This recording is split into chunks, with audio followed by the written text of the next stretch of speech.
સુરતના ઉધના વિસ્તારમાં વહેલી સવારે મોબાઈલની લૂંટ કરનાર ટોળકીની ધરપકડ કરી લેવામાં આવી છે।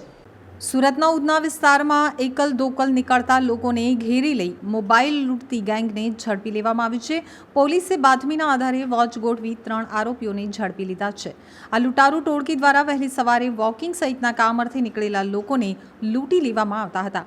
આરોપીઓ દ્વારા અગાઉ પણ આ ગુના આચર્યા હોવાનું સામે આવતા પોલીસ દ્વારા વધુ તપાસ હાથ ધરવામાં આવી છે। ઉધના પોલીસ સ્ટેશન વિસ્તારમાં જોગેશ્વરી 3 રસ્તા અને દક્ષેશ્વર 3 રસ્તા ઉપર મોબાઈલની લૂંટ ચલાવી હતી।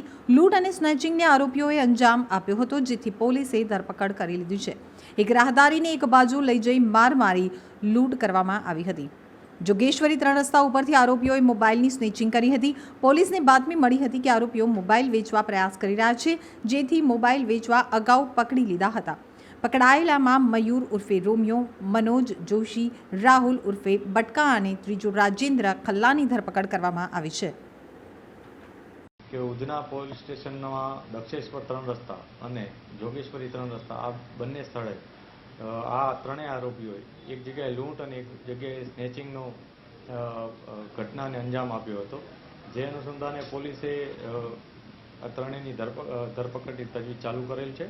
આ બનાવમાં આ ત્રણેય જણાવે પહેલાં એક રાહદારીને ઉધના જે દક્ષેશ્વર 3 રસ્તા છે તે બાજુ જઈ અને એને માર મારી અને એની પાસેથી મોબાઈલ ઝૂંટવી લીધો હતો અને લૂંટ ચલાવી હતી।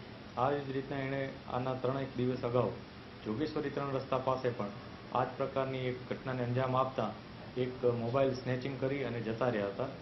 પોલીસને બાતમી મળી હતી કે આ ત્રણેય વ્યક્તિઓ આ પ્રકારનો એક મોબાઈલ જે લૂંટ અને સ્નેચિંગમાં મેળવેલ છે એ વેચવા માટે ક્યાંક પ્રયાસ કરી રહ્યા છે। જે બાબતે પોલીસે ઇન્ફોર્મેશનના આધારે ત્રણેયને પકડી પાડેલ હતા। આ 3 વ્યક્તિઓમાં એકનું નામ છે મયુર ઉર્ફે રોમિયો મનોજ જોશી, એકનું નામ છે રાહુલ ઉર્ફે બટકા પ્રકાશ પાટીલ અને ત્રીજાનું નામ છે અજય ઉર્ફે ટકલા રાજેન્દ્ર ખલા।